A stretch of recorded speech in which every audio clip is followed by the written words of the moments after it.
The 70-year-old consensus and meritocracy that's developed in the UK is undergoing a bit of a revolutionary time at the moment. And at some point at the next election, we might get a different type of government in the UK. But meanwhile, you've got a government in place for 3 more years with a massive majority. And what are they doing? They're tending towards back towards the EU. So the Brexit benefits for business and growth are not necessarily going to be flowing through because the meritocracy as a status quo, the metropolitan elite have kept everything as it is.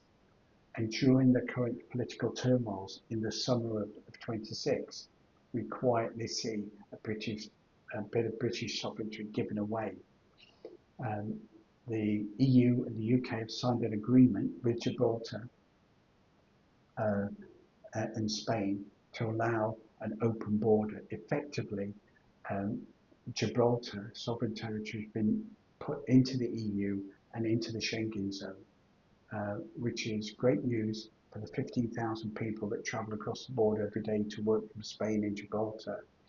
But still, if you're a British citizen going to that sovereign territory, you now got to follow EU entry-exit protocols, which means that because the UK doesn't have photo ID, biometric ID, the EU does. Every EU country has its own biometric ID, which has got fingerprints and biometric data recorded on an ID card. That ID card is then used to go across border or scan from cameras, etc. So when you're going across a border, a British person has to use fingerprints and facial recognition at the airports and the ports to get across that border, which means the British people queue. In theory, in the EU, that doesn't happen. And now Gibraltar has moved into the EU Schengen zone, away from the separate sovereign territory, British sovereign territory. Uh, Good news if you live and work in Spain and you want to travel into Gibraltar or Gibraltar into the EU, but it's a little political sleight of hand that's going on, and that makes a difference to events. Consider Cyprus as the one EU country that's not in the EU zone at the moment. What they do is that they have applied and had approved a Schengen zone membership and are waiting for that to be ratified by the EU. Now this year, the EU hold the presidency of the EU Council, so by October, November, they should potentially get approved to join the Schengen zone. What that means is a settlement with Turkey, so that depends in part upon the political regional issues between Turkey, United States, and Cyprus, and will Cyprus be in NATO or not in NATO? Can we get a settlement? We will see.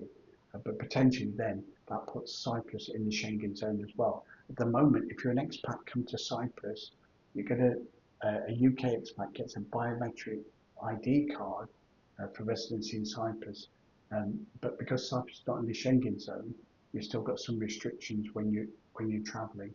Cyprus in the Schengen zone, as well as enjoying 0% tax on dividends and 5% tax on pensions, and be able to work remotely and be taxed in Cyprus as little as 17.5% on income tax. You'd also have freedom of movement throughout the Schengen zone in Europe, which is what you've got in Gibraltar. Gibraltar, to get a residency visa, golden visa, you now need to invest 5 million. In Cyprus, you can get a golden visa for 300,000, or you can get an annual visa as long as you've got you could be working abroad from your business, your employment, or your sole contractor, or just live off pension investments. For more information and guidance on the EU Schengen zone, the implications for British expats living and working abroad in Europe, in Cyprus, contact us at productpartnership.com.